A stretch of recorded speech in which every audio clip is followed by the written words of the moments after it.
Pinuntahan ng binata ang fiancé sa hotel para sorpresahin.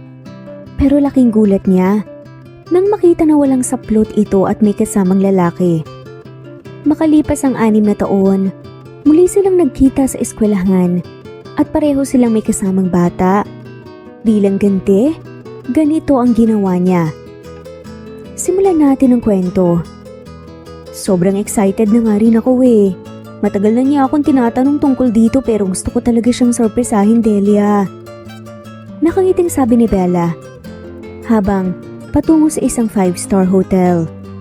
Kausap niya ang kaibigan sa telepono habang bitbit ang ilang paper bags na may lamang dekorasyon. Anniversary nila ngayon ng fiancé niyang si Ethan. At uuwi ito mamayang hapon mula sa opisina. Naisip niyang isorpresa ito sa parehong hotel room kung saan siya nito unang niyaya na magpakasal. Sus, dala mo na ba yung ibang designs? Tanong ni Delia. Oo, pati mga pictures. Napadevelop ko na rin. Pagdating sa ika-4 na palapag, sinalubong siya ng mga kaibigan niya at ni Ethan na tumutulong sa surprise setup. Bel, dala ko na yung candles and balloons. Tama ba yung kulay? Tanong ni Franz. Tumango si Belle nang makita ang gold, silver at black na heart-shaped balloons. Yes, palubuhin na natin. Belle, ikaw na ba magluluto ng carbonara? Tanong ni Kael. Tumango siya. Oo, mas maraming kinakain si Ethan kapag ako nagluluto eh. True, pati ikaw kinakain din niya pagkatapos. Sabat pa nga ni Delia na sinundan ng halakhakan. Namula na nga lamang si Belle. Lo, hindi ah. We, mamatay ka man, bes? Nag-iwas siya ng tingin. Well, hindi naman palagi. Minsan lang. Ano ka ba? Normal lang naman yan sa mag-aasawa, di ba? Ani naman ni Franz.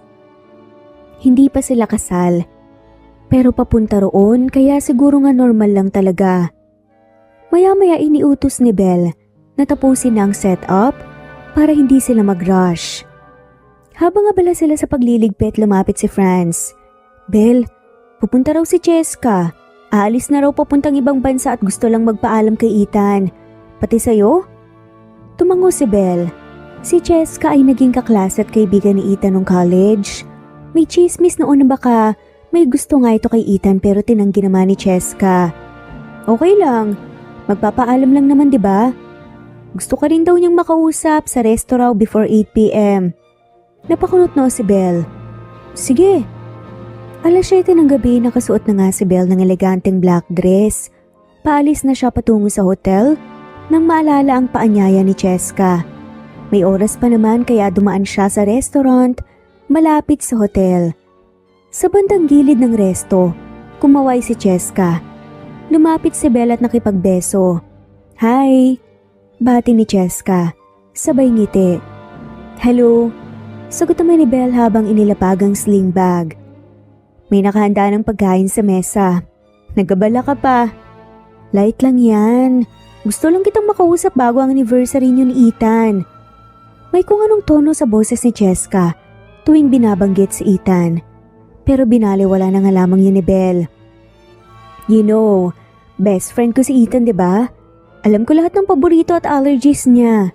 Pero wag kang mag-alala. Magkaibigan lang kami. Gusto lang kitang batiin at may regalo rin ako para sa inyo.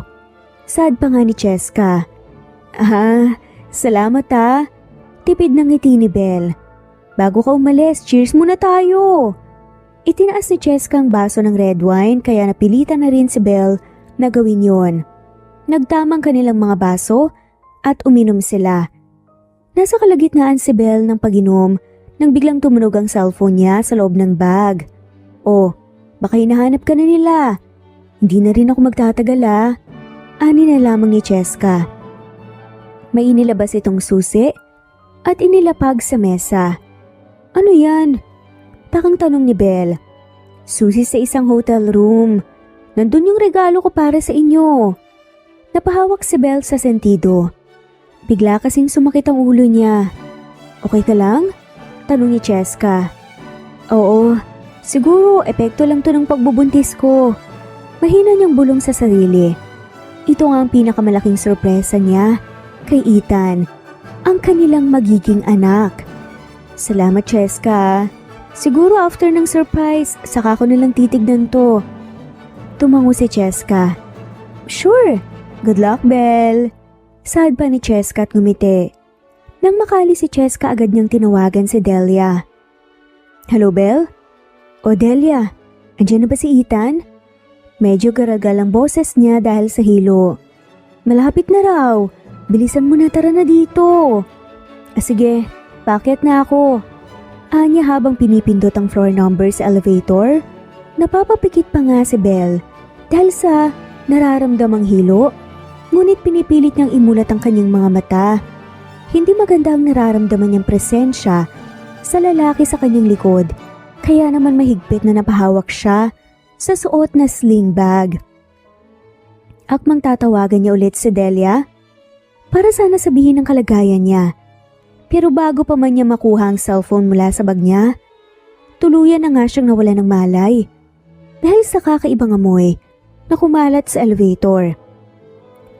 Ilang oras ang lumipas na kapikit nga si Belle nang marinig ang matinding kalabog na nanggaling sa malapit sa kanya.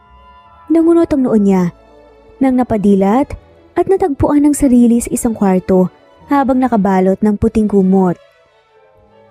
Nanlaki ang mga mata niya nang makita ang isang lalaking nakadapa sa kanyang tabi at lalo na nang pabaklas na bumukas ang pinto at bumungad doon ang nag-aalalang mukha ni Ethan kasamang iba nilang kaibigan. Parang binuhusan ng malamig na tubig si Belle, lalo na nang mapagtantong kalat-kalat ang damit at pants ng lalaki, gayon din ang dress niya at heels sa sahig. Nanginginig si Belle habang mahigpit na hawak nga ang kumot na nakabalot sa kanyang katawan. Tanging damit at bra lamang nakatanggal sa kanya, ngunit suot pa rin niya ang underwear niya sa ilalim. At nag-aalalang mukha ni Ethan ay napalitan ng galit. Ethan? Babe? Ani ni Belle, ngunit bago pa man siya makahulmay, agad na sumugod si Ethan papunta sa lalaking katabi niya. Kahit tulog ito, ay pinaulanan kaagad iyon ni Ethan ng suntok. Napamura na nga lamang ang lalaki nang magising at ilang saglit pa gumanti na rin ito. Ethan! Sigaw niya, ngunit bingi si Ethan at patuloy lang na nakikipagsuntukan sa lalaki. Franz, Delia, ano ba, tumawag kayo ng tulong, humawat kayo, Kael! Sigaw niya sa mga kaibigan na mukhang na-estatwa na. Agad na umahawat naman si Kael. Pre, tama na, baka mapatay mo yan. Ilang saglit pa at may dumating na nga ring trabahador ng hotel at pinaghiwalay si Ethan at ang lalaking yun. Ano to, ha? Belle? Anong ibig sabihin nito? Puno ng lamig at galit ang boses ng tanungan ni Ethan. Ethan, mali ka nang iniisip, pakinggan mo muna ako. Sad nga ni Belle. Did you just cheated on me, Belle? Tanungan ni Ethan habang naluluha. Ang akusang yun ay umiwas sa puso ni Belle. Of course not. Hindi ko nga alam kung paano nangyari ito eh. Hindi ko nga kilala yan. Turo pa nga ni Belle sa lalaking puro dugo nga ang bangas. Dahil nga sa suntok ni Ethan, nagulat siya nang lumapit ang lalaki sa kanya at magbitiw ito ng kwento na puro kasinungalingan. Ha? Darling, ang sabi mo sa akin hindi mo talaga mahal si Ethan. At tayo ang magpapakasal. Kaya nga inaya mo ko rito para mag-honeymoon tayo, di ba? Ani pa nga ng lalaki, ngunit napahiyaw siya. Kasama ang ibang naroon nang muling sugurin nga ni Ethan at mahigpit na hilayin nga ang kwelyo. Anong sinabi mong gago ka? Saad ni Ethan. Nangingilid na ang luha sa mga mata ni Belle dahil sa mga nangyari nang muling magsalita ang lalaki. Hindi yan totoo. Makinig ka muna sa akin, babe. Ethan, please. Akmang lalapitan ni Belle si Ethan nang itaas nito ang isang kamay upang pigilan siya. I'm telling the truth, bro. Siyang nagaya sa akin rito. Nasa bag pa nga niyang susi ng hotel room na to eh. She even booked for us. Kahit tignan mo pa yung bag niya. Sad pa nga ng lalaki. Mas lalong napaiyak si Belle nang lumapit doon si Ethan at tilaglag ang laman ng bag niya. Kumalansing sa sahig ang pahabang regalo niya at ang susi na binigay ni Cheska sa kanya kanina. Inangat ni Ethan ang susi at galit yon na tinignan. Ethan, halos bulong na saad nga ni Belle. I'm canceling this freaking engagement.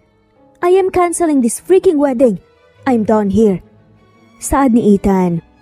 Kasabay ng pagsinghap ni Belle ay ang gulat din sa mga mata ng iba nilang kaibigan na nandoon. Ethan, wait! Sandali lang naman! Magpapaliwanag ako! Pigil ni Belle habang may luha sa mga mata at mahigpit ang hawak sa kumot na tumatapis sa kanya. Nang huminto si Ethan, nakaramdam siya ng kaunting pag-asa. Ngunit nang makita ang lamig at mariin na titig nga nito sa kanya, ay muling bumuhos ang mga luha ni Belle. Let's break up, by the way. Alam mo kung gaano ko kaayaw ang mga taong manloloko, Belle. And yet, ginawa mo to sa akin. Umawang ang labi ni Belle dahil sa sinabi ni Ethan. At nang tuluyan itong umalis, napahagulgol na nga lamang si Belle ng kasabay ng pag-alis ni Ethan ay ang pagsunod din nitoon ni Franz at Kael. Lumapit sa kanya si Delia at tinulungan siyang makatayo upang makapagbihis sa bahay niya sa hotel. Niyakap siya ni Delia bago siya tuluyang iniwan sa banyo upang makapagbihis. Walang lakas na sinuot niya ang kulay itim na dress at nang lumabas siya ay naghihintay si Delia sa labas ng pintuan. Wala na ang lalaking binugbog ni Ethan. Napabaling ang tingin ni Belle sa parihabang box na nakalapag sa sahig. Pinulot niya yon at muling tumulo ang luha sa mga mata niya nang maalala ang lahat ng inihanda niyang sorpresa. Mula sa surprise ay naging delubyo ang anniversary celebration nila. Mahigpit na niyakap ni Belle ang box kung saan nakalagay ang pregnancy test na regalo sana niya kay Ethan. Nakasalampak siya sa sahig habang nakayuko. Lumapit si Delia at hinimas nga siya sa likod. Belle, alam kong hindi ka okay, pero sana tandaan mo, hindi ka nag-iisa. Nandito ako, ha? Hindi kita ginajudge. Tila hangin lang ang mga salitang yun na lumabas sa kabilang tenga ni Belle dahil matapos ang nangyaring insidente sa kanya, halos hindi na nga siya makausap pa at madalas walang gana sa pagkain. Nakaupo siya sa sala ng kanilang bahay nang maramdaman niya ang hawak ng kanyang tiya, Rika, sa kanyang kaliwang kamay. Wala na ang kanyang mga magulang. Kaya naman sa kanyang tiya na nga lamang siya nakatira. Dagdag pa nga, na wala rin itong naging anak, kaya ito ang kumupkup sa kanya doon. Belle, iha, halos 2 linggo na anak. Ang sabi ng kaibigan mong si Delia, buntis ka. Anak, wag mo sanang mamasamain pero marami pang lalaki sa mundo. Kung hindi kanya pinaniwalaan at pinakinggan, hayaan mo siya. Si Ethan lang po kasi ang gusto ko eh. Siya lang naman po ang mahal ko at siya ang man ang pinagdadala ko. Putol nga ni Belle. Natulala pa rin sa labas ng bintana. Pumuntong hininga ang kanyang tiya Rika. Belle, alam ko yun pero kailangan mo rin sanang tandaan na dapat mong alagaan ang sarili mo. Magpalakas ka. Bumangon ka ulit saka mo kausapin si Ethan. Hindi ba't? Hindi pa niya alam na buntis ka? Biglang umahon nga ang pag-asa sa puso ni Belle. Kaya naman napalingon siya sa mukha ni Tia Rika. O diba? O siya. Kumain ka na para maging malakas ka at lumakas din ang baby mo. Ngiti pa nga ng kanyang tiyahin. Dahil sa sinabi ni Tia Rika, unti-unting bumawi si Belle sa kanyang sarili. Kahit pa unti-unti muling bumalik ang kulay at sigla ng kanyang katawan. Malinaw kay Belle. May nag-set up sa kanya. Walang iba kundi si Cheska. Ibig sabihin nagsisinungaling lang ito sa kanya na wala itong gusto kay Ethan. Gustong magsisi ni Belle. Dahil hindi siya nagdalawang isip, napuntahan si Cheska ng araw na yun kung saan may pinaplano pala ito. Kabababa lamang ni Belle ng baso matapos uminom ng vitamins nang dumalaw sa kanya si Delia. Nakangiti ito at may dala pang ibang basket ng prutas. Belle, mabuti naman at mukhang maayos ka na. May dala akong prutas. Nag-aalalang sabi nga nito. Salamat Delia. Palagi ka na lang nandyan. Bumabawi talaga ako dahil gusto ko talaga magpalakas at makausap si Ethan. Ani nga ni Belle, sabay himas nga ng kanyang tiyan na wala pa namang umbok pero alam niyang naroon na ang anak nila. Alam kong galit lang siya ngayon, Delia, pero mahal pa ako ni Ethan at hindi ako nun matitiis. Napansin niyang tila nag-iwas ng tingin si Delia. Umupo ito sa sala nila at biglang nagsali ng tubig sa basong nasa lamesa. Sumunod si Delia at napakunot ang noon niya dahil sa pagtataka. Belle kasi, panimula ni Delia. Ano yun, Delia? Hindi mo ba alam? Ang alin? Mainip na tanong ni Belle. Hindi kasi mapakali ang kaibigan. Humugot ito ng malalim na buntong hininga bago nagsalita at hinarap siya. Umalis na si Ethan, Belle. Last week pa. Saad ni Delia na siyang nagpaawang ng labi ni Belle. Muling umahon nga ang sakit sa kanyang puso nang maalala ang mga nangyari. Bakit hindi man lamang siya hinintay ni Ethan magpaliwanag? Bakit ganun ito kabilis? Itapon ang lahat ng sa kanila. Bakit tila kabilis siya nitong iwan na parang isang kisap mata? Umiling-iling si Belle bago tumayo. Hindi. Baka pag nalaman niyang buntis ako, babalik siya, Delia. Babalik siya. Mahal ako niya eh. Ayaw niyang makarinig ng balita na tungkol sa'yo, kaya pinili niyang umalis ng bansa. Hindi totoo yan, Delia. In denial, nasaad pa rin ang babae. Saka tumalikod upang tumungo sa kusina. Ngunit sumunod si Delia at muling nagsalita na nakapagpasakit na naman ang puso niya. May kasama siyang umalis, Belle. Sino? Takang tanong nga ni Belle. Yung kaibigan niyang babae dati, si Cheska. Nanigas siya sa sariling kinatatayuan nang marinig yun. Ang saglit ay wala nang tumulong luha sa mga mata ni Bella. Bakit pakaramdam niya? Planado to. Kaya ba ganoon na nga lamang siyang kadaling iwan ni Ethan dahil may plano na itong kasama si Cheska? At siya ang sinet up para gawing masama sa mata ng ibang tao at kaibigan nila? Napakuyom na nga lamang ng kamuo si Bella. Nang humarap siya kay Delia, ay mula sa pagiging malungkot, napalitan ng diin ang ekspresyon niya. Belle, kung ganun, bahala siya sa buhay niya. Sawa na akong umiyak, Delia. Hindi ko deserve to dahil wala naman talaga akong ginawang masama. Hindi man gusto ni Belle na magtanim ng sama ng loob, ngunit marahil siguro sa kanyang pagbubuntis kung kaya't mabilis na nagbago ang kanyang emosyon. Sinubukan niyang ipaglaban ang relasyon nila ni Ethan, ngunit bingi ito sa kanyang paliwanag, kaya't ngayon napagpasyahan niyang hindi nga niya lamang ito gugulhin pa. Samantalang mabilis na lumipas ang panahon. Makalipas ang 6 na taon, abala si Belle sa pagliligpit ng mga laruan sa sala nang tawagin siya ni Leah, ang isa sa mga kambal niyang anak. Mommy! Sigaw nito nakabusangot habang papalapit. Niluhuran siya ni Belle habang sinusubukan itong pantayan. Bakit, anak? Si Elite po ayaw po na naman sa akin makipag-play. Ani nga ni Leah at pabagsak na umupo sa pahabang sofa sa kanilang sala. Tinawag ni Belle ang kapatid nito.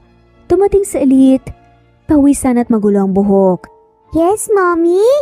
Elite, totoo bang ayaw mong makipaglaro kay Leah? Puro Barbie naman po kasi yung nilalaro namin. Gusto rin ko pong makipaglaro po sa labas kina Lance. Sagot pa nga niya. Hindi mo na ako pinapansin.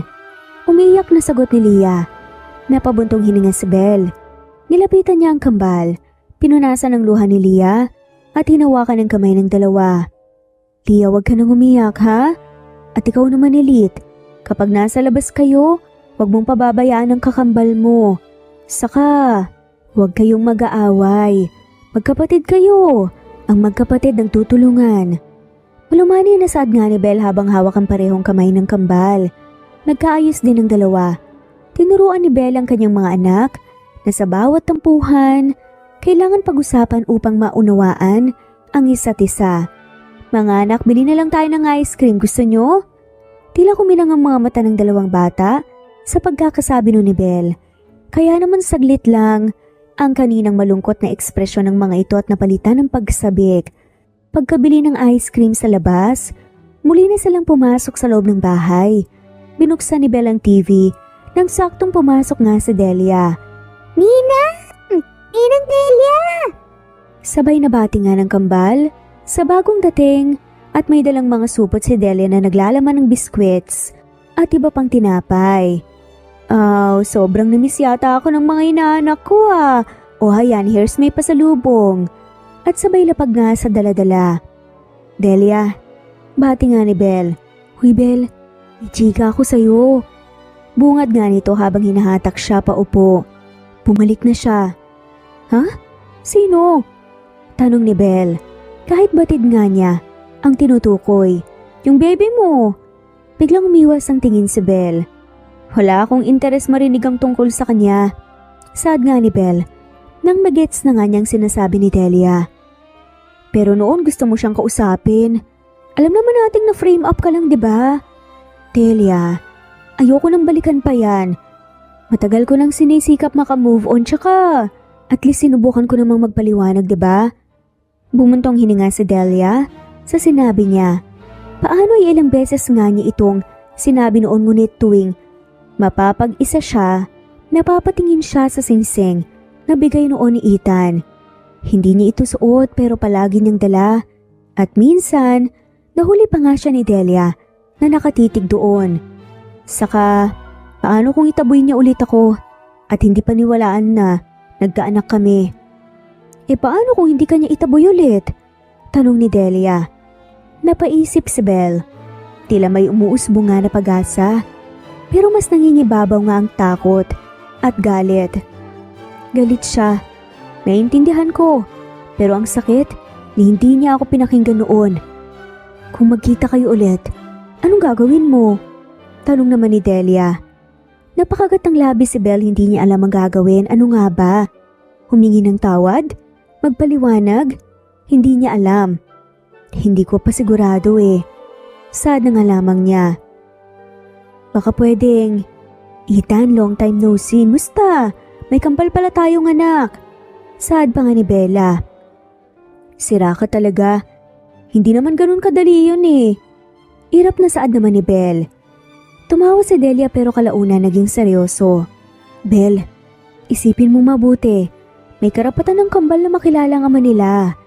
Pwede kayong mag-co-parenting. Hindi pwedeng ikaw lang palagi.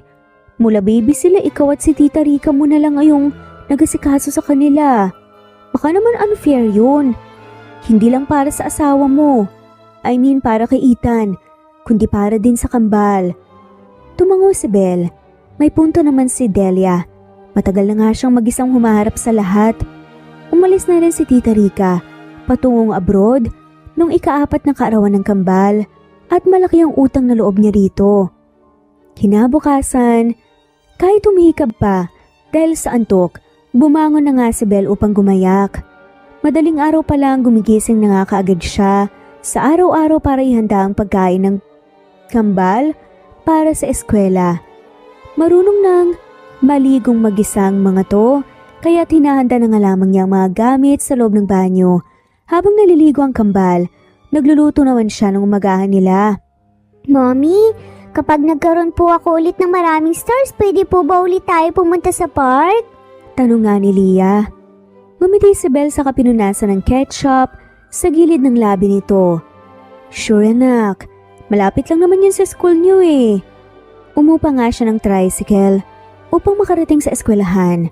Hinatid niya muna ang kambal sa classroom ng mga to sa bandang dulo. Hinalikan pa nga niyang tigisang beses ang noo ng kambal bago nagpaalam sa mga to. Nagbabay na nga ang dalawang cute na kambal at kumaway sa kanya. Nakangiting kumaway pabalik si Belle. Suot pa niya ang ngiti sa labi habang naglalakad patungo sa sariling classroom nang biglang napakunot ang noon niya dahil sa isang familiar na figura ng isang lalaki. Kumabog ang dibdib ni Belle at nilakihan ng mga hakbang upang agad na dumiretso sa classroom niya. Nang pumasok nga siya sa loob, Agad nang tumayo ang mga estudyante niyang nasa ikatlong baitang ng elementarya. "Good morning, class!" Bati nga ni Belle sa kabila ng kaba. "Good morning, ma'am!" Malakas at sabay-sabay na tugon naman ng mga bata. Matapos ang pagtuturo, ay break time na nga. Lumapit sa kanya ang isa niyang estudyanteng si Kala. "Teacher, pwede po pa open po ng drink ko?" Tumango si Belle. Saka binuksan yun. Matapos ang break time, muli nga siyang nagturo sa ika-4 na subject niya. At huli na nga ito ngayong umaga. Mamayang hapon naman ulit pagbalik nga ng mga estudyante. "Goodbye, teacher!" Ani nga ng estudyante ni Belle. "Goodbye, mga anak!" Nakangiting sabi rin ni Belle at kumaway sa mga to. Ang ibang estudyante niya ay may sundo samantalang ang iba naman malapit lang ang bahay. Tanghalian na. At ang pupuntahan na nga niya, ang kambal, nang dumating nga sa classroom niya ang co-teacher niyang si Cindy. Humahangos pa nga ito ngunit may malaking ngisi sa labi. "Belle! O Cindy!" Tanong niya habang inaayos nga ang mga papel na sinagutan nga ng mga estudyante. "May bisita kasi tayo eh. Libre na lunch nating mga teachers, dumating yung anak ni Mayor na nag-donate ng upuan tsaka libro noon. Naku, bukod sa gwapo, galante pa tsaka mabait." Nangunot ang noo ni Belle. "Sino ba yun?" "Halika, may papakilala ka ni Ma'am Lilith." Ayaw pa nga ni Cindy sa kanya. Ang tinutukoy nga nito na Ma'am Lilith ay ang kanilang principal. Yung kambal. "Hindi pa nga nagdi-dismiss si Ma'am Faye. Saglit ka lang sa kakabisado naman na ng mga anak mo yung school natin, di ba? Tsaka, kilala rin sila dito." Saad naman ni Cindy. Hindi na nakaangal pa si Belle nang tangayin siya ni Cindy patungo sa principal's office. Nang makapasok sila sa loob, ramdam niyang lamig ng ihip ng hangin dahil sa aircon.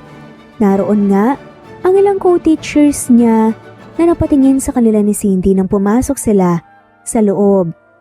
"Good afternoon po, Ma'am Lilith. Nandito na po si Ma'am Belle, ang pinakamaganda. Next sa akin." Pabirong saad pa nga ni Cindy.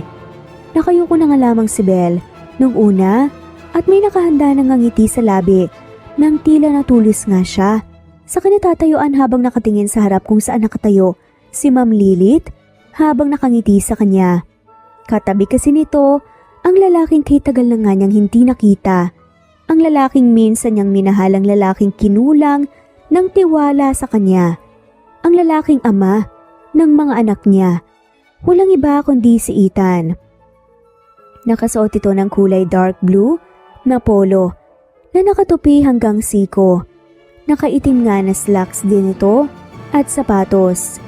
Diretso ang tingin nito sa kanya ngunit formal. Mas lalo itong tumangkad at gumwapo. Ganito ba ang resulta ng ilang taon nilang paghihiwalay? Sa isip-isip niya bakit parang tila hindi naman ito nasaktan. Nakamove on na siguro ito at baka may pamilya na. Ang kaisipang yun ang nagbigay ng kirot sa puso ni Belle at mas lalo siyang nasaktan nang kumpirmahin yun ni Ma'am Lilith. "Mr. Ethan de la Peña, kompleto ng mga teachers ko, magagaling sila. Sanay sa bata at talaga namang mahal ang pagtuturo." Nakangiting saad pa ni Ma'am Lilith. "Teachers, lilipat rito sa ating paaralan ng anak ni Mr. de la Peña. She's in grade 3. Fortunately, kay Miss Belle Pangilinan siya mapupunta." Nakangiting saad nga ni Ma'am Lilith. "What do you think about that, Miss Pangilinan?" I will gladly welcome her, ma'am. Wala pong problema." Sagot naman niya sa kabila ng kirot na nadarama niya. Minsan na nga lang sila magkita ni Ethan tapos estudyante pa niya ang anak nito. Gusto nang umalis si Belle sa silid na yon dahil parang dumarami na atang kutsilyong tumatarak sa kanyang puso sa bawat segundo na kasama niya si Ethan at naririnig ang mga bagay na yon. "Naku, mabuti pa kumain na tayo. Halina kayo." Aya nga ni Ma'am Lilith. Nakakatakam ang mga pagkain lalo na at marami. May lechon, may dessert. Ngunit tiniwas nga ni Belle ang tingin doon at sa halip maghalang na nagpaalam na nga lamang para magbanyo. "Saan ka pupunta?" "Sa restroom lang." Anya ngunit wala nga siyang balak pang bumalik doon Hindi niya pa alam kung paano nga tatratuhin si Ethan. Kaya naman nais na nga lamang niyang iwasan to. At isa pa, mas gugustuhin na nga lamang niyang kainin nga ang luto niya kaysa sa mga pagkaing dala nito. Paborito ng kambal ang luto niya, kaya kahit hindi yun ganoon karami o kamahal, masarap pa din. Bumuntong hininga si Belle paglabas ng principal's office. Naglalakad siya patungo sa dulong classroom nang makasalubong ang isa niyang co-teacher na si Sir Theodore. Binata pa rin ito at halos hindi nalalayo sa edad niya. "Ma'am, saan ka pupunta? Hindi ba't may kainan sa loob?" Turo nga nito sa pinaglabasan niya. Sir, busog pa kasi ako eh. Saka may baon naman ako." "Ganun ba? O sige, punta na ako ron." Ngiti nito na tinanguan na nga lamang niya. Bumuntong hininga si Belle at nagpatuloy nga sa paglalakad nang mapahinto siya dahil sa isang malamig na tinig na nanggaling sa kanyang likuran. "So, mas gusto mong tiisin ang gutom kaysa tumanggap ng pagkain galing sa akin?" Saad nga nito. Napakuyom ang parehong kamao ni Belle bago hinarap si Ethan na mariin ang titig sa kanya habang nakapamulsa ang dalawang kamay sa bulsa ng suot na slacks. Hindi. Ang sabi ko nga busog pa ako at kung magugutom man ako may baon naman akong pagkain eh." Saad niya. At akmang tatalikod na nga sana muli nang magsalita si Ethan. "Ang sabihin mo, iniiwasan mo ako. Yun ang totoo." "Really? After all these years, yan talaga ang matatanggap ko sa'yo?" Bigla ay tila kumulo ang dugo ni Belle mula sa sinabi ni Ethan.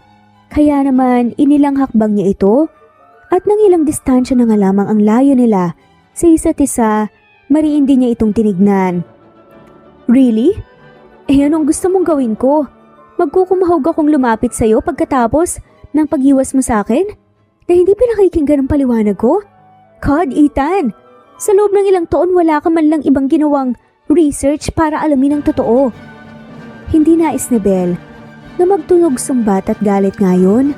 Pero ganun na nga ang nangyari at sa tingin niya, naapektuhan doon si Ethan dahil naging ting ang panga nito at pinantayan ang titig niya. Tila tuloy, parang lalabas nga ang puso ni Belle sa dibdib dahil nga sa lakas ng tibok nito. Kilala talaga ng puso niya si Ethan. "Teka, sino ba sa atin ang nakitang may kasamang iba bago tayo ikasal at sa mismong anniversary pa natin?" Napakunot noon naman si Belle. "At sino ba sa atin ang umalis nang walang paalam at bingi sa paliwanag?" Mariin ang titig nila sa isa't isa, ngunit naputol lang yon. Nang biglangang narinig nila ang tawag ng batang babae. "Daddy!" Tawag nga ng babae na nakasuot ng kulay puting bestida habang may disenyong pulang ribbon sa ulo. Unang tingin pa lamang, alam na nga ni Belle kung kaninong dugo ang nananalaytay sa batang to. Masakit pala talaga, ngunit mas masakit pala lalo na nang makita niya kung paanong naging malumanay ang ekspresyon ni Ethan palapit sa bata. "Yes, what is it?" When are we going to go home po? Tumalikod si Belle dahil ayaw na nga niyang marinig pa ang usapan ng mag-ama. Nalulungkot siya para sa mga anak niya na sina Elite at Leah. Ganun din kaya ang magiging trato ni Ethan sa anak nila kung sakali man? Malambing din kaya ito at malumanay? Paano kaya kung hindi nangyari ang frame up sa kanila? Ano kaya ang buhay nila ngayon? Ang mga tanong na yon, patuloy na gumugulo sa isip ni Belle hanggang sa makauwi na nga sila ng mga anak niya sa kanilang bahay. Mabuti na nga lamang talaga, hindi na sila muling nagkita pa ni Ethan at hindi rin ito nakita ang kambal. Mommy, may nakita po akong man kanina po sa school. Biglang saad nga ni Leah sa gitna ng pagkain nila ng gabihan. Sino anak? Hindi ko po kilala mommy pero binilhan niya po ako ng ice cream. Napahinto nga sa pagkain si Belle at pinalingan ng anak. Leah, diba sabi ko naman sa'yo wag basta-basta tumatanggap ng pagkain sa stranger. Sorry po mommy, mabait naman kasi siya sa akin eh. Nakayukong sad nga ng bata. Napabuntong hininga si Belle bago tumango at tinanggap ang paumanhin nito. Nag-aalala lang at may mga bali-balita pa naman na may nangunguha sa mga bata. Kinabukasan ay napatulala na nga lamang si Belle sa mukha ng isang batang babaeng hinatid sa harap ng classroom niya, ang anak ni Ethan. Nasabihan na nga siya tungkol dito kahapon ngunit sadyang hindi pa rin talaga siya makapaniwala sa mga nangyayari. So good morning class. Bago ang lahat, gusto ko munang ipakilala sa inyo ang bago niyong classmate. Nakangiting saad nga ni Bella. Saka inayang ang tumayo ang batang babaeng anak daw ni Ethan. Ngumiti siya sa bata dahil mukhang mahiyain ito at tahimik. Pero mukhang matalino. So class, meet Ariel, your new classmate. Would you like to introduce yourself, Ariel? Nakangiting tanong pa nga niya. Maliit na ngumiti ang bata bago ito nagsalita at humarap sa klase. Hi! I'm Ariel. Nice to meet you all. Hope we can be friends. Yun lang at naupo na nga ito sa silya. Ang piniling upuan ni Ariel ay sa bandang gilid malapit nga sa bintana kung saan tanaw ang mga dumaraan sa labas. Nang magsimula siyang magturo, napansin niya ang pagiging tahimik pa rin ito. Ngunit minsan din naman ngumingiti. Kung sa bagay, ay unang araw pa lamang naman ito ng klase. Nang break time na nga, napansin niyang nahihirapan si Ariel na magbukas nga ng juice dahil mahigpit ang pagkakasara ng bote. Kaya naman tinulungan niya ang bata. O heto, sabay abot niya sa nabukas na bote. Thank you po! Maliit ang boses na pasalamat naman ni Ariel. Kung sakaling magtotoong anak nga ito ni Ethan, sino naman kaya ang ina ng batang to? Si Cheska? Kaya dahil ang pagkakaalam niya, sabay na umalis nga ng bansa sila Cheska at Ethan nang mangyari ang insidente. Hindi na namalayan pa ni Belle na nasa harap pa rin pala siya ni Ariel. Kaya naman natauhan na nga lamang siya nang tingalain siya nito at nagtatanong na nagbaling ng tingin ng bata. I'm sorry, ang ganda mo lang kasi anak. Sa halip ay nasabi na nga lamang ni Belle. Estudyante naman niya ito kaya normal lang ang pagtawag niya ng mga anak sa estudyante. Ngumiti si Ariel. My mom used to say that too. Akmang tatanungin niya si Ariel tungkol sa ina nito nang tumunog na ang bell hudyat. Natapos na ang break time. Hinintay niya munang makabalik ang ibang estudyante bago nagsimulang magturo ulit. Nang mag-uwian na, ay maayos niya munang sinalansan ang mga papel sa lamesa bago akmang lalabas na nang mapansin niya ang presensya ng isang tao sa harap ng pintuan ng kanilang classroom. Napatingin siya kay Ethan na kinuha na ang kulay pink na ditulak na bag ni Ariel. Nagsalubong ang tingin nila at akmang lalabas na siya nang magsalita si Ethan. About Ariel. Sad nga ni Ethan. Hindi mo kailangan magpaliwanag, hindi mo kasalanan na naka-move on ka na at may pamilya ka na ngayon. Saad naman ni Belle kay Ethan. Diretsong sinabi iyon ni Belle, ngunit tila siya pa ang nasaktan. Akmang muling magsasalita pa si Ethan nang marinig ni Belle ang malakas na boses ni Leah mula sa labas. Nang laki ang mata niya dahil kasunod pa nito si Elite sa likod. Mommy, marami po ako ulit stars. Hindi naman niya maaaring itanggi ang anak, lalo na at mommy, ang tinawag nito sa kanya. Noong una ay hindi pa napapansin ng kambal ang figura ni Ethan dahil masaya pa ang mga itong lumapit kay Belle, ngunit nang muntik ng matisod si Leah dahil sa nalaglag na lapis sa sahig ay mabilis na umalalay si Ethan. Leah, come here! Tawag niya sa anak ngunit tila nagulat nga si Leah at bilog ang mga matang nakatingin kay Ethan na nakahawak sa mga braso nito.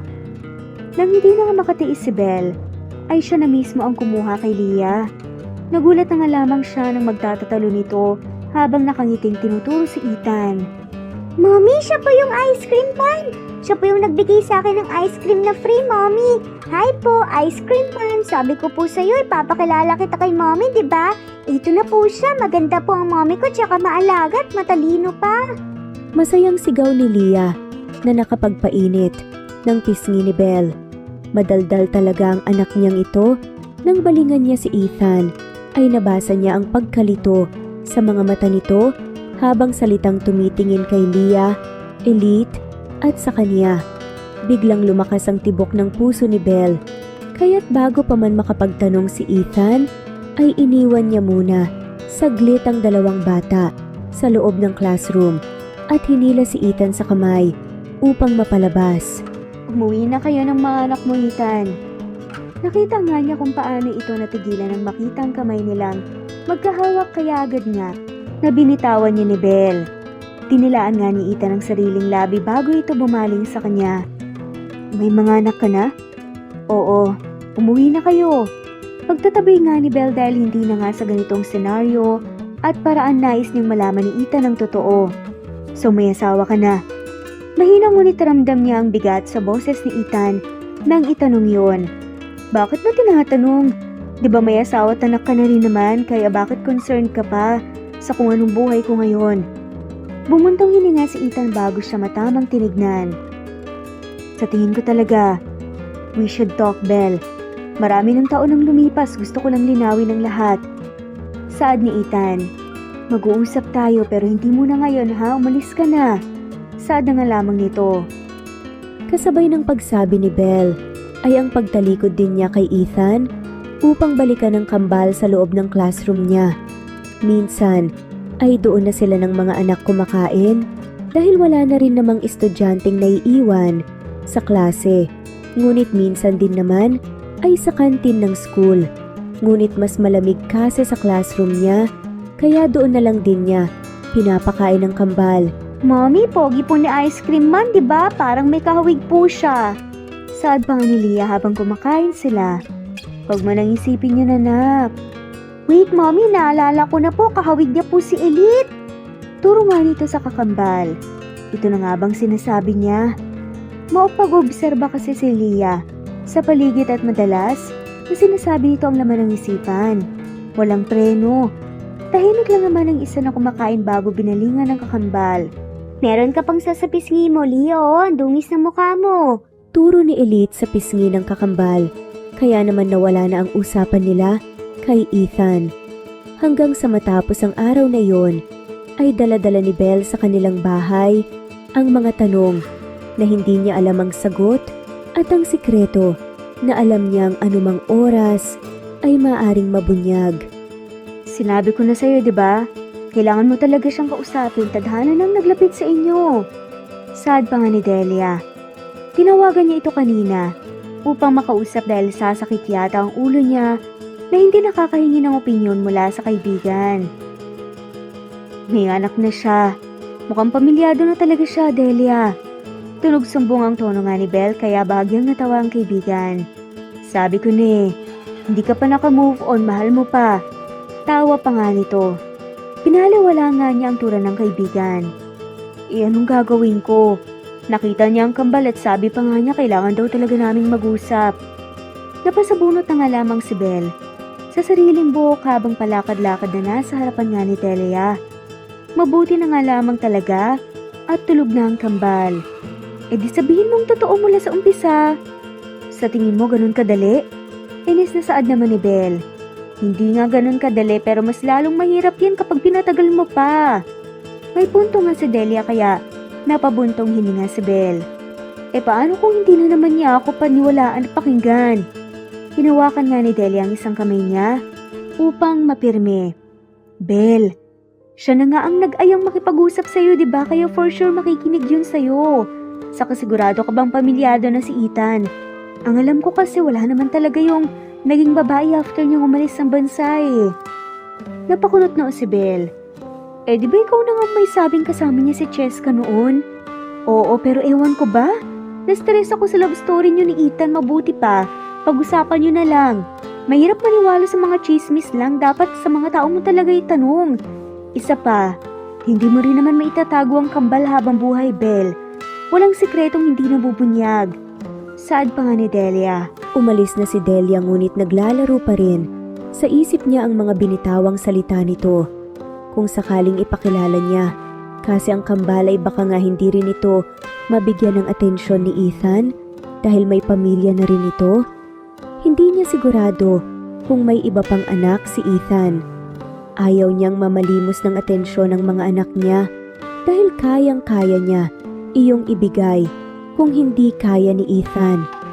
Kinaumagahan, nagulat siya nang pagpasok niya sa classroom ay maabutan si Ethan sa labas. Pinagtaasan niya ito ng isang kilay. Hinatid ko lang si Ariel, saad ni Ethan, at maliit na ngumiti sa kanya na ikinalundag ng puso niya. Naging mabilis ang oras nang maghapong iyon dahil next week ay quiz na ng mga bata. Bandang tanghali, nang muling makita niya ulit si Ethan. Mukhang galing ito sa opisina, pero ito pa mismo ang naghahatid sundo kay Ariel. Babalik pa ulit yan mamayang tanghali para sa susunod na klase. Susunduin ko lang si Ariel, wika ni Ethan kahit hindi niya tinatanong. Napakamaalaga naman palang ama nito. Ganito din kaya ito sa anak nila? Agad iwinaksi iyon ni Belle sa isip. Sa mga sumunod na araw ay palaging ganoon ang nangyayari. Gusto man niyang iwasan si Ethan, ngunit estudyante niya ang anak nito. At minsan pa, kapag uwian ay may dala itong ice cream. Dinadalhan pati ang kambal. Nagtataka na talaga siya, ngunit hindi siya makakuha ng tiyempo na kausapin si Ethan dahil dinadaldal ito ng mga anak niya. Ano pong itatawag namin sa inyo, sir? Tanong ni Elite na nakapagpakaba ng dibdib ni Belle. Daddy niyo siya, anak. Gustong sabihin iyon ni Belle, ngunit pinigilan niya ang sarili. Kaso may ibang pamilya na ang daddy niyo ani pa ng kanyang isip. Tapos na silang kumain ng tanghalian nang biglang sumulpot si Ethan at magdala na naman ng dessert para sa kanila. Kaya ngayon ay kasama tuloy nila ito habang kumakain ng halo-halo. Pwede po bang daddy? Hagigit pa nga ni Lia kaya naman agad niyang tinawag ito. Lia? Okay lang, okay na okay sa akin. Nakangiting saad naman ni Ethan kaya sinamaan nga nito ng tingin. Habang abalang kumakain ng mga bata, ay binalingan niya si Ethan. At sa pamamagitan ng tingin sinabi niya ditong mag-uusap sila sa labas. What is it? Anong ginagawa mo? Saad ni Belle. Pinapakain ng mga bata. Alam mong hindi lang yan ang ginagawa mo, Ethan. Bukas Sabado walang pasok. Mag-usap tayo. Ite-text ko sa iyo ang address para maliwanagan na tayong pareho at tigilan mo na tong pakulo mo. Nilahad niya ang cellphone sa harap ni Ethan. Ilagay mo riyan ang number mo. Hindi ako nagpalit ng number. Saad naman ni Ethan. Napalunok nga si Belle. Binura ko. Sagot naman ito.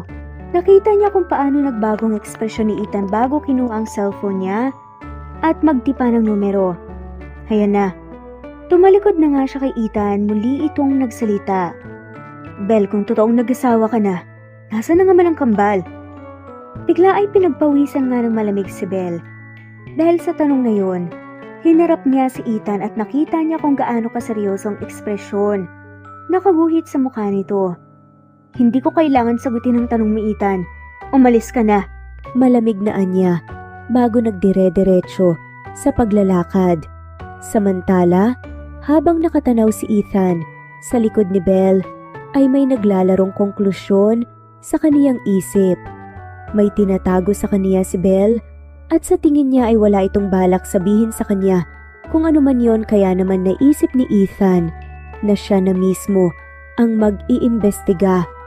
Ilang araw pa lang niyang nakakausap ang mga anak ni Belle, pero magaan na ang loob niya sa mga bata. May nararamdaman siyang koneksyon, ngunit hindi siya sigurado. Malalaman ko rin ang totoo, Belle. Muling natanaw ni Ethan si Elite, ang isa sa kambal. Parang may humaplos sa puso ni Ethan habang nakatingin sa batang iyon. Nagtatapon si Elite ng pinagkainan sa labas dahil naroon ang basurahan. Nang matanaw siya ng bata, ay maliit na ngumiti ito sa kanya. Pagkatapos ay pumasok na ulit sa loob. Sa loob ng 6 na taon, ay hindi nawala si Belle sa isip at puso niya. Inaamin niyang nagsisi siya dahil masyado siyang nabulag sa galit at sakit. Nanghihinayang at nalulungkot siya na sana kung hindi siya agad umalis, ay malaki na ang pamilya nila ngayon ni Belle. Ngunit sa isang banda, Ang pag-alis niyang iyon noon patungo sa ibang bansa ay hindi lang para makalimutan si Belle dahil alam niya sa sarili niyang imposible iyon. Dahil din iyon sa kapatid niyang si Erica, ang ina ni Ariel. Nang mamatay ang kaniyang kapatid mula sa isang sakit, ay siya na ang itinuring na ama ni Ariel dahil hindi sinabi ng kaniyang kapatid kung sino ang ama nito. At ngayon nga ay bumalik sila sa Pilipinas dahil nais niyang magbagong buhay kasama ang pamangkin at asikasuhin ang papeles at pag-aaral nito. Nawalan siya ng oras dahil doon at hindi niya na naasikaso pa ang sa kanila ni Belle. Ngunit ngayong may oras na siya ay sisiguraduhin niyang aayusin niya ang relasyon kay Belle. Dude, what are you doing here? Nakaising tanong nga ni Liam, ang may-ari ng bar kung nasan ngayon si Ethan. Nilagok muna ni Ethan ang iniinom na alak bago balingan nga ang kaibigan. May mga anak na siya. Kambal, ang sabi mo sa akin single pa rin siya. Galit na binalingan nga ni Ethan ang kaibigan ngunit tumawa lang ito at dinamayan nga sa pag-inom. Single nga, single mom! Halos mabitawan ni Ethan ang hawak na baso nang marinig yun. What? Nasaan ang asawa niya? Iniwan siya? Hindi siya pinanagutan? Sunod-sunod na tanong pa nga ni Ethan at mas lalo siyang nairita nang makita ang ngisi ng kaibigan. Tama lahat ng sinabi mo pare. Lumakas ang kabog ng dibdib ni Ethan at napagpihit nga ang hawak niya na baso. Anong ibig mong sabihin? Nagkibit balikat si Liam. Ayaw nang magbigay pa ng impormasyon. Sa tingin ko wala na ako sa lugar para sabihin pa yan. So I suggest you talk to her. Yung masinsinan pare, sige na. O tara, inom. Ayaw ni Belle kapag naglalasing ka, remember? Saglit lang ay kusang binitawan ng mga kamay ni Ethan ang baso. Malakas talaga ang epekto ni Belle sa kanya dahil namalayan na lang niya ang sarili niyang palabas na ng bar ng may matanaw na lalaking pamilyar sa kanya. Nang magtama ang tingin nila ng lalaki, ay agad itong tumakbo. Ngunit sa kabila ng tama ng alak, ay hinabol ito ni Ethan. Saka mabilis na hinila sa kwelyo. You, ikaw ba ang ama ng anak ni Belle? Nanggagaliitin niyang tanong. Namot lang lalaki ngunit mas lamang doon ang pagtataka. Anong anak? Wala akong anak, sinong Belle? Pare, bitawan mo ako! Ikaw ang nakita ko 6 years ago kasama ng fiancé ko sa kwarto ng hotel room. Bigla nanlaki ang mata ng lalaki at pilit kumawala kay Ethan, ngunit mariin ang hawak ni Ethan sa lalaki. Magpapaliwanag ako, okay? Bitawan mo muna ako. Subukan mo talagang tumakbo at bala talaga ng baril ang hahabol sa'yo. Banta pa nga ni Ethan ngunit wala talaga siyang dalang baril. Napalunok ang lalaki kaharap ngunit tumango ito, kaya pabagsak na binitawan niya ang hawak sa kwelyo ng lalaki. Nakaupo na nga sila ngayon sa isang kapehan, malapit sa bar. Kaharap niya ngayon ang lalaking nagpakilalang Joseph. Almost 6 years ago may inalok sa aking racket si Jessica. Pinsan ko. Lipit ako nung mga panahong yun dahil adik pa ako sa sugal. Kaya sinunggapan ko na. Ang sabi niya, samahan ko lang daw sa kama ang isang babae pero kailangan daw hubaran ko. Napatigil nga sa pagsasalita ang lalaki ng malakas na hampasin ni Ethan ng kanilang lamesa. At galit na binalingan nga ang lalaking kaharap. Chill. Hindi akong nagubad sa kanya. Nagutos ako ng babaeng empleyado para gawin yun. Ang sinabi kong boyfriend niya ako para hindi magtaka yung babae. Tulog na tulog yung fiancé mo. Walang nangyari sa amin at wala namang talagang mangyayari. Lahat ng yun palabas lang, okay? Palabas ni Cheska. Inutusan lang ako ng babaitang yun. Kahit itanong mo pa sa kanya. Paliwanag nga nito. Napakuyom ang mga kamao ni Ethan. Sa lahat ng narinig niya, ay unti-unting naging malinaw ang lahat. Hindi siya niloko ni Belle at frame up lang ang nangyari. Gawa ni Cheska. Marahil ito rin ang nag-text sa kaniya sa hindi kilalang numero ng gabing iyon na nasa loob ng isang hotel room si Belle kasama ang isang lalaki. Gusto niyang bugbugin ang sarili. Nasaktan niya si Belle at iniwan pa niya ito. Wala na siya sa kapehan at nasa loob na siya ng sasakyan habang inuuntog ang ulo sa manibela ng kotse ng may mapagtanto. Naalala niya ang sinabi ni Liam kanina Single mom si Belle dahil iniwan ito ng asawa at hindi pinanagutan. Lumakas ang tibok ng puso niya sa kaisipang siya iyon. Gago ka, Ethan. Isa kang malaking gago. Hiyaw nga ni Ethan sa sarili. Isang pindot sa telepono ay tinawagan nga ni Ethan ang kanyang sekretarya. Pull out all my investments in Monteverdes Corporation. Malamig at galit na saad niya. Sir? Gulat at litong saad naman ng sekretarya. Narinig mo ang sinabi ko, Patricia. Aniya at binaba na ang tawag. Ang kumpanyang iyon ay kumpanya ng pamilya ni Cheska. Kung tutuusin, ay kulang pa iyon. Pakiramdam niya ay ninakaw ang mga taon niya na dapat ay matagal niyang nakasama si Belle.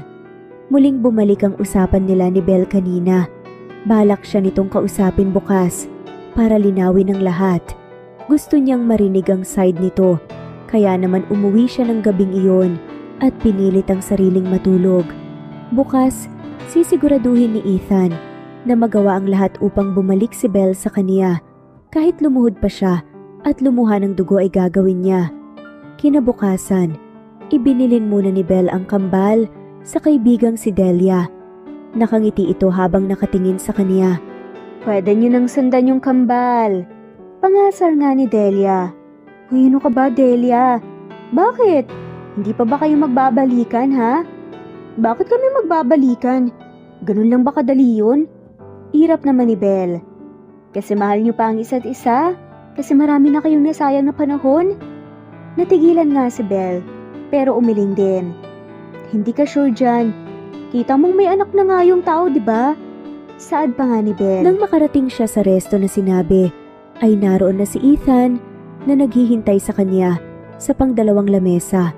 Tumayo si Ethan para sana ipaghila siya ng upuan, ngunit inunahan niya ito at naupo na. Kumain muna tayo bago mag-usap, ani Ethan, at nagtawag na ng waiter upang sabihin ang order nila. Napaawang ang labi niya dahil mukhang maaliwalas ang aura ni Ethan at kabisado pa nito ang mga gusto niyang kainin. Nung umalis ang waiter ay binalingan na nga siya ni Ethan. Belle, gusto kong malaman mo na, Ethan, hindi na ako magpapatumpik-tumpik pa. Wala na dapat akong pakialam sa nangyari noon eh. Dahil mukhang nakamove on ka naman na. Pero gusto ko lang ilinisin ang pangalan ko. I didn't cheat on you. I was framed up. Mahal na mahal kita noon. Kaya hindi ko magagawa na lokohin ka. Kalmado lang si Belle sa pagpapaliwanag, samantalang si Ethan naman ay titig na titig nga sa kanya. Kaya hindi tuloy maiwasang mailang ni Belle. I know. Ani pa nga ni Ethan na nakapagpagulat nga kay Belle. Huh? Nagulat pa nga si Belle nang hawakan ni Ethan ang isang kamay niya na nakapatong nga sa ibabaw ng lamesa. Alam ko na ang lahat ng tungkol dyan, Belle. Pero isa lang ang gusto kong marinig, mismo sa bibig mo. Ano? Kinakabahang tanong niya. Ako ba nga man ang kambal? Umaasa ang mga mata ni Ethan habang nakatingin sa kanya kaya napalunok si Belle. Ilang minuto bago tumango si Belle. Hindi niya alam kung paano nalaman ni Ethan ang tungkol sa mga to, ngunit wala siyang balak magsinungaling. Nagsimulang mangilid ang luha sa mga mata. Bakit hindi mo sa akin sinabi noong una tayong nagkita? Marahas nga na binawi ni Belle ang kanyang kamay mula sa pagkakahawak ni Ethan. Bakit ko sasabihin sa'yo? Hindi ka naman nakikinig sa akin eh. Belle, alam mo na pala yung totoo. Bakit ka pa nagtatanong? Gusto mong kunin sa akin yung mga anak ko? Ganun ba ha? Umiling si Ethan. Of course not. I wanted to fix us. Why? Because I still love you, Belle. Parang biglang tumalon ang puso ni Belle ngunit pinigilan niya ito. Pinipilit nga niya itong muling mahulog dahil hindi na yun maaari. Love me? Nahihibang ka na ba, Ethan? Ano? Gagawin mo akong kerida mo? Muling umiling si Ethan. Belle, makinig ka muna sa akin, please. Sarkastikong tumawa nga si Belle at tumayo na. Nakinig ka ba sa akin nung sinabi kong makinig ka, ha? Bahanat pa nga ni Belle. Hindi nakasagot si Ethan, kaya kinuha niya ang pagkakataon na yon upang kuhanin ang bag niya at lumabas ng resto. Naramdaman niyang papasunod na si Ethan, kaya naman agad siyang pumara ng sasakyan upang makauwi na. Aalis siya at isasama niya ang mga anak nila. Bahala na si Ethan. Ang kapal ng mukha nito para gawin siyang kabit. Nagmamamdali siyang nagbayad at lumabas ng sasakyan upang tumungo sa loob ng bahay. Naabutan niya si Delia na may ngiti sa labi ngunit nabura iyon nang mapansin ang timpla niya. Naligo na ba ang mga bata? Tanong nga ni Belle. Oo, sagot naman ni Delia. Pumasok si Belle sa kwarto at hindi na nagabalang isarado pa ang pinto. Saka inihanda ang isang malaking bag kung saan ilalagay niya ang mga damit nila. Hindi siya makakapayag na kunin ni Ethan ang kambal. Siya ang naghirap sa mga bata magmula noon hanggang ngayon. Ipaglalaban niya ang karapatan sa mga anak. Abala siya sa pagsasalansan ng mga damit nang marinig ang boses ni Delia sa labas. Belle! Belle, si Ethan kakausapin ka raw. Ayain ko munang mga bata sa labas para makapag-uusap naman kayo ng masinsinan. Anito bago pa man siya makapagsalita nang magtagpo ang mga mata nila ni Ethan, ay nakita niya ang titig nito sa malaking bag na nilagyan niya ng mga damit. May nalaglag pang ilang piraso sa sahig. Lumapit si Ethan at ito na mismo ang kumuha noon sa maayos na tinupi at inabot sa kaniya. Hindi iyon tinanggap ni Belle, kaya't si Ethan na ang maayos na naglagay noon sa ibabaw ng kama. Anong ginagawa mo rito? Mariing tanong nga ni Belle. Malamang sa malamang ay sinundan nga siya nito. I want to apologize. Sorry kung hindi ako kaagad nakinig sa iyo noon. Apology accepted, umalis ka na. Putol nga ni Belle at ayaw ngang humaba pa ang usapan. Gumuhit ang sakit sa mukha ni Ethan. At hindi maintindihan ni Belle, ngunit naapektuhan din siya nito. Belle, please hear me out. Babe, alam kong ang kapal ng mukha ko para muling pumasok sa buhay mo pagkatapos kitang iwanan, but believe me, ikaw lang ang minahal ko mula noon hanggang ngayon. Wala akong naging iba. That I tried pero ikaw pa rin talaga ang laman nito. Mas napatunayan ko pa na ikaw lang talaga. Turo pa nga ni Ethan sa dibdib. Huwag mo kong lokohin, Ethan. May pamilya ka na. Ani ang ngunit tumiling si Ethan at lumapit sa kanya. Pamangkin ko si Ariel sa kapatid kong namatay kay Erica. Naalala mo pa ba siya? She was sick back then. Nung nawala siya, ako nang tumayo nga man ni Ariel. She was just 5 years old nang mamatay ang mommy niya. Napasinghap si Belle doon. Kung ganun, mali pala talaga siya nang iniisip. Si Cheska, ang balita ko, sabay kayong umalis ah. Muling umiling si Ethan. Nakasabay ko lang siya sa airport but I already knew what she did to you, to us. Nalaman ko na frame up lang ang ginawa niya noon. Nung gabing anniversary natin, may nag-text sa akin na nasa isang hotel room kakasamang isang lalaki. At kahapon nakita kong lalaking yun. Pinsan siya ni Cheska. At binayaran siya ni Cheska para gawin yun sa'yo, para masirang relasyon natin. Napatingin nga si Belle sa kanya. Hindi nga nito alam kung ano ang sasabihin. Punong-puno siya ng pagsisisi. Ethan, sabihin mo nga sa akin. Kaya mo lang ba ako gustong balikan dahil sa kambal? Umawang ang labi ni Ethan bago inisang hakbangang pagitan nila, tawakan nga siya nito sa kamay. Of course not, Belle. Mahal kita. Pero hindi sapat ang pagmamahal mong yan para pagkatiwalaan mo ko at pagkatiwalaan kita. Alam mo bang noong anniversary natin? Nagplano ako ng surprise gift sa'yo. It was a positive pregnancy test. Hindi tayo gumagamit ng protection noon kasi sabik na sabik tayong magkaroon ng anak. Diba? Nakangiti ngunit may luha sa matang saad ni Belle. Umawang naman ang labi ni Ethan at napalunok. Ilang araw akong hindi nakakain ng mabuti. Tulala, ikaw ang first love ko, Ethan. Ikaw ang first ko sa lahat. Ikaw yung bumubuo sa akin dati pero ikaw din palang sisira sa akin. Lumuluhang saad niya ngunit nagulat siya nang biglang lumuhod si Ethan sa harapan niya at niyakap ang bewang niya. I'm sorry, babe. Please, I'm sorry. Hayaan mo sana akong makilala ng mga bata bilang daddy nila. Or kahit ano, tatanggapin ko, gusto ko silang makasama, gusto ko kayong makasama. Umiiyak na saad nga ni Ethan habang nakaluhod. Parang binibiyak ang puso ni Belle. Habang nakaluhod si Ethan, sa harapan niya, ayaw nitong tumayo ngunit dahil nga sa maliit na tinig ng anak nilang si Elite, ay nahinto sila sa pagiyak. Daddy? Siya po ba ang daddy namin, Mommy? Puno nga ng pagkasabik ang mga mata ni Elite bago dahan-dahang lumapit sa kanila. Bakit po siya nakaluhod, Mommy? Bakit po kayo umiiyak?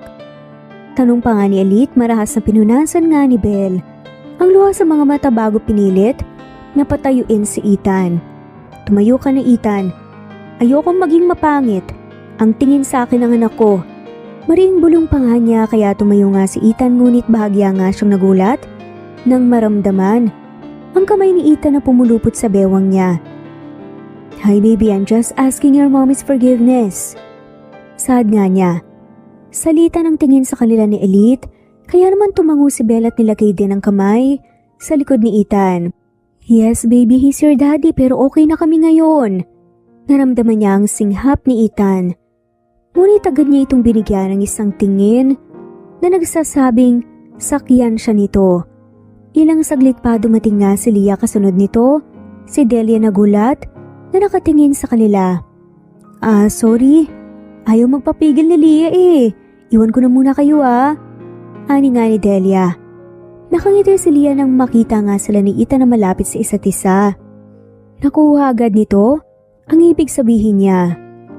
Wow, complete family na po tayo, Daddy, Mommy. Ako and si Elite po, yay! Mommy, pwede po bang dito na lang din po tumira si Daddy? Gusto po namin siyang makasama ni Elite Please? Masayang saad pa nga ni Leah tumalon-talon pa sa kama. Ganun din naman ang sinabi ni Leah habang nakanguso. Saka naman binalingan nga ang katabing si Ethan na naroon pa rin pala ang kamay sa bewang niya. Huwag niyong pilitin si Mommy kids if hindi pa siya handa. No, it's okay. Pwedeng tumira rito si Daddy. Nakangiting sad ni Belle habang mariin ang titig kay Ethan. Yay! May daddy na kami! May daddy na kami! Masayang saad ni Leah habang inaaya ang kambal na magtatalon sa kama. Napailing na lang si Belle. Hindi niya kayang sirain ang kasiyahan ng mga anak. Nang umalis si Ethan para kumuha ng mga gamit, ay parang sandaling nawala ang bigat ng paligid. Naabutan niya si Delia na umiinom ng tubig sa kusina at mukhang paalis na ito. Okay na kayo? Nagtipit balikat nga si Belle. Inaayos pa, but not fully okay. Well, at least, di ba, kahit papaano? Salamat, Delia. Hindi lang sa pagtingin sa mga bata, kundi pati na nga rin sa pagbukas ng isip ko. Ngumiti si Delia at niyakap siya. No problem. Ikaw pa ba? Basta i-balance ang paggamit sa puso at utak. Alis na ako. Tawag ka na lang kapag may problema. Ani nga ng kaibigan bago ito nakangiting, nagpaalam sa kanya. Bumalik nga si Ethan dala ang isang maleta. Masayang sinalubong nga ito ng kambal. Daddy, pwede po ba tabi-tabi po tayo matulog nila Mommy ngayong gabi? Tanong nga ni Leah. Nagkamot ng ulo si Ethan saka nga siya binalingan. Sure anak. Nang gabing iyon ay ganun nga ang nangyari. Pinagtimpla niya muna ng gatas ang mga bata bago ito matulog. Nasa gitna nila ito ni Ethan. Tulog na ang mga bata, ngunit hindi pa rin makatulog si Belle. Lumabas muna siya ng kwarto at pinilit na huwag gumawa ng kahit anong tunog upang hindi magising ang mga kasama. Madilim sa kusina, kaya't binuksan niya muna ang ilaw bago nagtungo sa ref at magsalin ng tubig sa isang baso. Hindi siya makapaniwalang nasa ganito na nga kaagad siyang sitwasyon ngayon. Hinuhugasan na nga niyang basong pinaginuman ng halos atakihin siya sa puso dahil sa presensya ni Ethan na nasa likod niya. Hindi ka rin makatulog? Tumango si Belle sa tanong na iyon ni Ethan. Hating gabi at sobrang tahimik na ng paligid ngunit ramdam at rinig niya ang malakas na tibok ng puso. Lumapit siya kay Ethan. Nakatatapos lang ding uminom ng tubig, inilagay nito ang pinag-inuman sa lababo at nang matapos itong isalanlan iyon sa lagayan ng baso ay hinarap siya ni Ethan. Blankong tiningnan ni Belle ang mukha ni Ethan.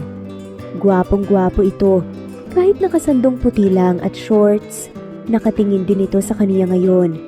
Humakbang pa siya ng isang beses kay Ethan, hanggang sa halos wala ng espasyo sa pagitan nila. Ethan, tawag na ni Bella sa kanya. Sagot naman ni Ethan na nakahawak na ngayon sa magkabilang bewang niya. Blanko pa rin ang tingin ni Belle. Hindi na kita mahal. Pagsisinungaling niya ngunit siya rin, itong tumingkaya upang maabot ang labi ni Ethan at mahalikan nito. Hindi na. Ani nga ni Belle. Hindi na dapat kita mahal eh. Saad niya sa pagitan ng halik. Hindi gumaganti si Ethan, kaya naman kinuha niya ang kamay nito at nilagay sa dibdib niya. Nagulat si Ethan, kaya umawang ang labi nito dahilan para maipasok niya ang dila doon. Tubig lang ang ininom niya, pero pakiramdam ni Belle ay lasing siya at inaantok dahil sa halik at haplos ni Ethan sa buong katawan niya. Ni hindi na niya namalayan pa nang buhatin siya ni Ethan at iupo sa lababo habang patuloy pa rin ang halikan nila. I love you, Belle. Paulit-ulit na saad nga ni Ethan habang humahalik ito sa kanyang leeg pababa sa kanyang dibdib. Gustong-gusto ni Belle ang sensasyong binibigay sa kanya ni Ethan, ngunit nang maramdaman niya ang matigas na bagay na tumutusok malapit sa kaniyang puson, ay labag sa loob na bumaba siya mula sa pagkakaupo sa lababo. Namumungay pa ang mga mata ni Ethan nang humiwalay siya. Ethan, malito. Hindi dapat natin ginagawa to, hindi pa tayo okay. Ani yatak mang lalampasan nga si Ethan nang magsalita ito. But you miss me, right? Gusto kong maniwala na hindi mo na talaga ako mahal, Belle, pero pakiramdam ko nagsisinungaling ka lang sa akin. Matulog ka na sa guest room. Mariing sambit ni Belle bago pa man siya muling magpadala sa pinapakita ni Ethan. Kinaumagahan ay linggo, halos alas 8 na si Belle. Nagising ngunit nagulat siya nang paggising niya ay nakahanda na ang pagkain sa mesa at masaya pa ang kambal na tumutulong kay Ethan sa paggawa ng pancake. Mommy! Tawag nga ni Leah, lumapit siya sa mga ito at nakita ng marami ng luto ang magama niya. Si Elite po ang tagalagay po ng syrup tapos kami ni Daddy po ang nagluluto. Mommy, come here po. Wala pang morning kiss, galing po kay Daddy. Ha? Lutang na tanong niya, ngunit lumapit din sa mag-ama. Hinawakan ni Ethan ang isang braso niya upang mapalapit siya sa mga ito at bahagyang umawang ang labi niya nang bigyan siya ng isang mabilis na halik ni Ethan sa pisngi. Good morning, Mommy. Kapag hindi ka ulit makatulog, gawin ulit natin yung kagabi, ah. Bulong ni Ethan sa kaniyang tainga saka ito humalik doon. Nag-init ang pisngi ni Belle at sinamaan ng tingin si Ethan. Tuwing linggo ay nagsisimba sila, kaya naman naligo na muna siya bago muling balikan ang mag-aama sa kusina. Tapos na ang mga itong magluto, bukod sa pancakes, ay nagluto rin pala si Ethan ng ham at itlog. Daddy, sama ka po sa amin mamaya. Magsimba po tayo, please. Aya nga ni Leah. Binalingan siya ni Leah, kaya't tumango siya dahil paniguradong sa mga susunod pang araw ay madalas na nilang makakasama si Ethan. Dala nito ang kotse, kaya naman hindi na sila namasahe papunta sa simbahan. Nakapikit siya para umusal ng panalangin ng maramdaman ang titig ng kung sino malapit sa kaniya. Nang idilat naman niya ang mga mata, ay nasa ibang banda ang tingin ni Ethan. Nang matapos ang misa, ay lumabas sila para bumili ng sampagita at isabit sa pon sa bahay nang ituro ni Leah ang iba't ibang kulay ng lobo at cotton candy malapit sa kanila. Daddy, pwede po ba tayong bumili ng lobo? Kami po ni Elite. Please po, Daddy. Hinalingan nga siya ni Ethan. Mommy, sito kayo nabilhan ko ang kids natin? Tumango na nga lamang si Belle. Aba, dumating na pala ang asawa mo, Noning. Dati palaging kayo lang ng kambal eh. Saad naman ang matanda na binilhan nga niya ng sampagita. Naramdaman niya ang akbay ni Ethan sa kanya. Opo, dumating na ako at hindi na muling alis pa. Nakangiting sabi ni Ethan. Hindi maintindihan ni Belle Ngunit gustong-gusto ng puso niya ang mga salitang iyon mula kay Ethan. Hanggang sa makauwi, ay abalang-abala ang mga anak niya habang kausap si Ethan. Parang may humaplos sa puso niya sa tuwing nakikita niyang tumatawa ang mga bata habang kalaro si Ethan. Kung dati ay inimaginilang niya ito, ngunit ngayong harapan na niyang nakikita ay galak na galak ang damdamin niya. Dapat ba siyang umasa? Totoo kaya na mahal siya ni Ethan o guilt lang ang nararamdaman nito sa kanya? Mommy, sali ka po mag-play. Ani nga ni Leah, ngunit tumiling lang siya. Sige na po. Ani naman ni Elite kaya't napabuntong hininga na nga lamang si Belle bago umupo. Katabi nga si Ethan. Agad niyang naramdaman ang paghaplos nito sa kanyang bewang. Maraming salamat, Belle. Bulong ni Ethan na may kasamang ngiti sa labi. Nakangiti si Belle halos buong araw kinabukasan. Hinatid sila ni Ethan sa school at dinalhan ng pagkain. Pinauna niya munang umuwi ang mga bata dahil may meeting sila. Pauwi na siya nang halos atakihin siya sa puso dahil sa malakas na pagbusina ng isang sasakyan sa harapan niya. Nang bumaba ang may-ari nito ay gulat na napatingin siya sa babae. Cheska? Oh, hi Belle. Kamusta ka naman ngayong napaikot mo na naman si Ethan? Anong sabi mo? Gigil na tanong nga ni Belle. Sana pala imbes na sirain kong relasyon niyo, pinapatay na lang kita. Sigaw ni Cheska at takbang sasabunutan siya, ngunit natigil iyon dahil sa sigaw ng isang bata. Si Elite iyon na mukhang may binili sa kabilang banda. Doon lang niya naalalang nagpaiwan nga pala si Elite dahil nakikipaglaro pa ito kanina sa ibang kaklase. Samantalang si Leah naman ay kasama ni Ethan. Nasa kabilang kalsada si Elite at takmang tatawid na ngunit hindi makaalis mula sa kabilang pwesto ng kalsada dahil sa mga sasakyang dumaraan. Lumayo si Belle kay Cheska upang puntahan ng anak, ngunit saktong pagtawid niya ay ang malakas na pagbundol sa kaniya ng isang kotse at ang hiyaw ni Elite habang nakatingin sa kaniya na nakahalundusay sa kalsada. Maraming taong nakiusyoso kay Belle, ngunit sa kabila noon ay nginitian niya ng maliit si Elite para sabihing okay lang siya hanggang sa tuluyang mandilim ang kaniyang paningin. Nagpapasalamat siya dahil at least bago man lang siya mamatay ay nalaman naman ni Ethan ang tungkol sa mga anak nila. May mag-aalaga rito kung sakali mang mawala siya. Umiiyak si Ethan habang nagdadasal sa chapel ng hospital. Kasama niya ang dalawang anak na nagdadasal din para sa kalagayan ni Belle. Lumabas siya saglit para sa isang tawag mula sa kanilang abogado. Hawak na ngayon si Cheska ng autoridad. Sobra-sobra na ang dinulot nito sa kanila. Sisiguraduhin mong mabubulok sa kulungan si Cheska, Attorney De La Cruz. Ani nga ni Ethan bago ibaba ang tawag. 3 araw na ngang nakakonfine si Belle sa ospital, malaki ang naging tama nito sa ulo at ilang mga gasgas sa braso. Wala itong malay hanggang ngayon. Natigilan nga lang si Ethan nang marinig ang tawag ni Delia. Gising na Belle. Nagmamadaling ang lumapit siya sa kwarto kung kinaroroonan nito. Bumuhad sa kanya si Belle na kahit mahina pa ang katawan at may malaking benda sa ulo, ay nagawa pa rin itong ngumiti sa kanila. Mommy! Kids, behave muna, hindi pa fully healed si Mommy.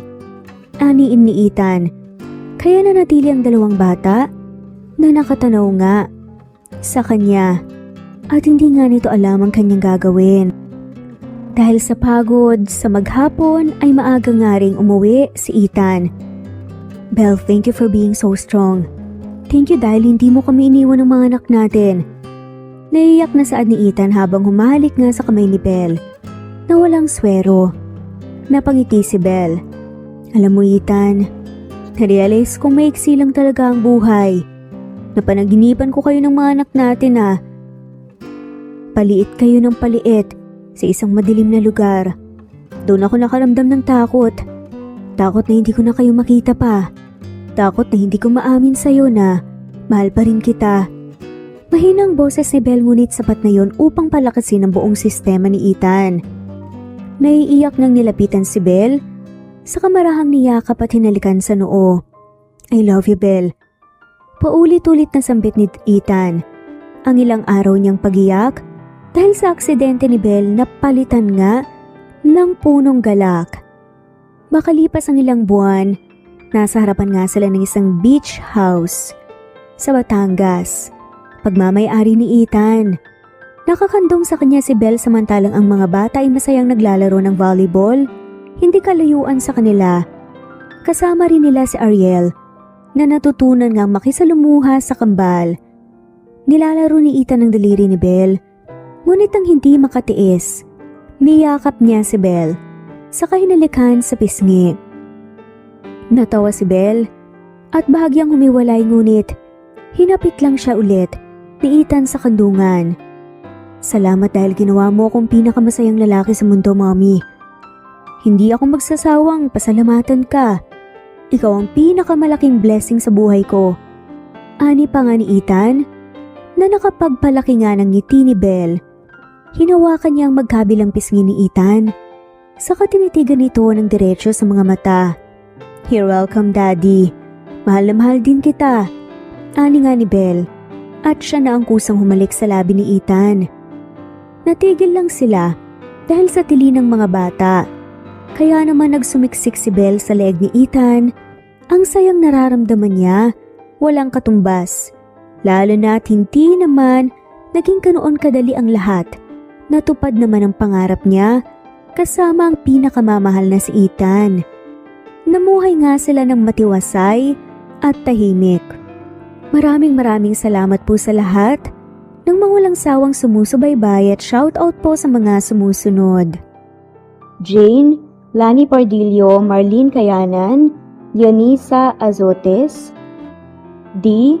Marie Ramos, Araceli Lilio Saria, Mires Channel, Raquel Epe, Gina Trutor, Jane, Hartley, Sunshine Sotalbo, Maricel Cabigon, Merlin Baroza, Gina Marayo, Merlin Rodel Obejero, Hans, Cecilia Comoda, Tahami Vlog, Merlin, Kuya Atok, Maria Merly Brogada, Marilu Cabantac, Filipina, Eileen, Mercedita San Jose, Lovina Galang, Lilian, Teresita de Jesus, Monina Aviles, Yula Pedrona, Romana Gorospe, Rosemary Vasquez, Marley Lazaraga, Leonisa Azotes, Jocelyn Tancinco, Estelita Mahia, Dean Lege, Marisa de los Reyes Arroyo, Leia Paul Vinar, Steve the Music, Rain, Presbyteros Rose, Ostonalito, Alexa Ani, Matea Estrera, Agustina, Onaba Cogin, Jessica Vargas, Celine, Merlilyn Baroza, Annie Hoson, Elimana Lili, Mercy Villantes, Eli Evangelista Anderson, Eli Bitasolo of Italy, Ann Mariano, Fredelisa de Guzman, Carmencita Falcon, Merlin Bravo, Cecilia Ramos, Evangeline Zamora, Edralina Gatchoan, Marites Nitura, Agustina Niceto, Marian Ann Aliflor, Lily Roda Barcial, Alma Ebdao, Minda Tandok, Flores, Melinda Sano, Thelma Mora, Juliet Panlilio, Edna, LV, Delia, Fenavares, Sally Lariano, London Villas, Danica Selga, Lani Pardillo, Teresita Schmid, Charlie, Nora Bell Evans, Roger, Lloyda Salon, Bella, Nelly Ortiz, Mary Rose Carillo Jesusa, Enday Samante, Enday Lebra, Yolanda Tejida, Honey Villasenor, Tessie, Marichan, Ann Mariano, Wilma Guzman, Gabrielio, Liu, Maria Rica Natividad, Nelani Juan, Anita Hernando, Teresita Arevalo, Raquel Magno, Carmencita Falcon, Flordet, Nat Greenfax, Luz Templo Nuevo, Teresita Schmid, Flor Cabrera, Virginia Salazar, Luz Templo Nuevo, Leia, Madeline Tagle, Wilma Villafuerte, Isaac Ablon, Menchita de Belen, Federico, Mercy Edrosolo, Fe, Adam Samachas, Quinciano Ebas, Eli Ramirez Elizabeth Kilas, Arem Ruhi, Julius Edna Romero, Charlie Angelina Samia, Emma Gadiano, Rosemary Vasquez, Lisa, Estelita Mahia, Elvi Candontol, Corazon Danke of University of Eastern Philippines University, Teresita, Neil Bacolor, Evangeline Zamora, Charlie Jane Clemente, Susan Upaga, Susan Rodrigo, Fred Deliza de Guzman, Juby Hernandez, Helen Morillo, Edarlina Fahil, Rosie, Juliet Kaday, Kuya Atok, Betty Losnong, Crescent, Susana, Tessie Rumbawa, Lovina Galang, Aida Jurado, Emily Kinlog, Mirna Hamero, Liz Berito, Gabrielio, Juan Spotify, Imelda Fortes of Columbus City, Larry Malapaya, Dance, Remy's Life Official, Ellie Evangelist Anderson, Choi Choi, Ree, Jasmine Baya, Jerowina Aquino, Emeguba, Marilyn Babula, Shane Villarmino, Beth Sardina, Gabriel, Nino Regidor, Mel Abrogar, Rosemary Vasquez at shoutout na rin po sa lahat ng mga walang sawang sumusubaybay. Maraming salamat po. Veronica Briseño, Violeta Murillo, Teresita, Teresa Balie, Christine Flores, Nesbeth Anaban, Flor Salvalion, Kuwait, Raquel Labay, Kuya Atok, Lani Pardillo, Eva Violeta, Presbyteres Rose, Amy Regalado, Teresita, Pres Cavilla Havana, Precious, Lilian Nobebe, Eli Evangelista Anderson, Marziel Arcilias, Rosemary Palaganas, Rose Martinito, Ding Lege, Alexa Gomez, Jomira Bueno, Amy Fenavares, Irma Emma, Lali Emralino, Tortillas Gaming, Matea Estrera, Anali Flor, Rosemary Tinito, Rosemary Palaganas, Excelsis Tagala, Emily Kinlog, Rosemary, MM, Penning Escal, Neri Cabangon, Lucia Baldo, Rosemary Vasquez, Londono Villas, Faye, Rosemary, Angelo, Vicky Adlaon, Mercy Villantes, Rezeline Unday, Allen, Ace, Nino Regidor, Jeyo Cadtec, Escapades Matilda, Irma Valerio, Agustina Aniceto, Cecilia Albior, Naitan Canada, Billy Roda Barcial, Eli Ramirez, Doris Day Pangan, Lynn Lee of Macau, Reyes, Rebecca Tezuka, Noel Macero, Isalina Credo, Mitchie Karch, Ronald Carion, Juliet Pandilio, Lynn, Merlilyn Zenny Marion, Wenoni Anya Lucas from Bacolod City, Merlina Aparata, Annalyn Nantes, Flordet, Lorena Utod, Faye, Anita Hernando,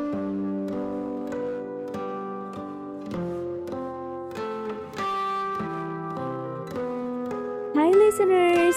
Say goodbye to dark and dull skin with vitamin C. Target an even tone and dark spots while nourishing and protecting against damage under the Philippine sun.